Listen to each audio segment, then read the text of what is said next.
Hi, this is Lisa of LisaYangJewelry.com, and today I'm going to show you how to do pearl knotting, or knotting between beads.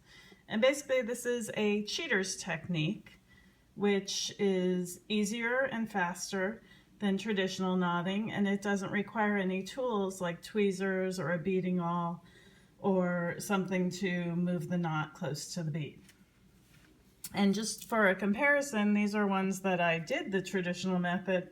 And what happens a lot of times is you end up with space between your beads, which doesn't look so great, and it actually gets worse over time because silk thread is known to stretch. So anyway, what I'm using is, I'm using silk cord, a number 2. Normally, I would use a number 4, but in this case, I need the strands of the thread to go through the bead twice, so I'm using something thinner. So let's talk about how I've set this up. I've got a bead clamp or bead tip about 25 inches from the non-needle side of my cord.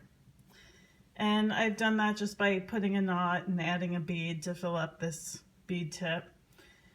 Then I've threaded my beads onto that end of the cord, and I've used any type of a needle. I happen to be using something I love, these gum floss threaders that I get from my dentist. They're super economical because he gives them to me for free. And the nice thing about this is by using the double cord here, I can tell right away if my pearls are going to fit when I put them all the way down here and I need to string through my second cord. So let's get to it and try one. So I'm going to pull down one of my beads. Now I have to get this second half of the cord through, and I'm going to use the built-in needle for that. So I'm going to, and that's a super thin needle if you're not familiar with these. I mean, you can probably barely see it. It's a very, very fine wire.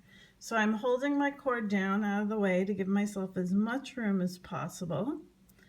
And I'm just gonna gently wiggle this through my bead. And once it comes out the other end, I'm gonna pull my cord all the way through. And by the way, sometimes my needle will get bent and I will trim off a little piece, but I'm really careful with it because I need that needle.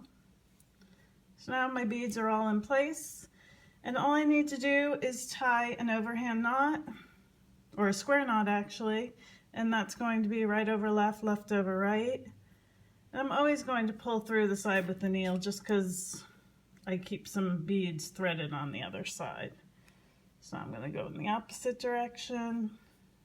Super long cord, so I'm going to try to keep it from getting messy, but it's got a mind of its own.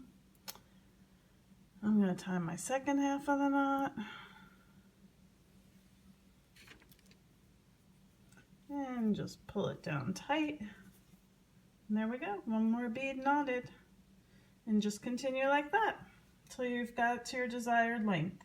And then you're going to add another clamshell tip and finish with the clasp. So there's more information at my website, LisaYangJewelry.com, and I hope you have a good day. Enjoy.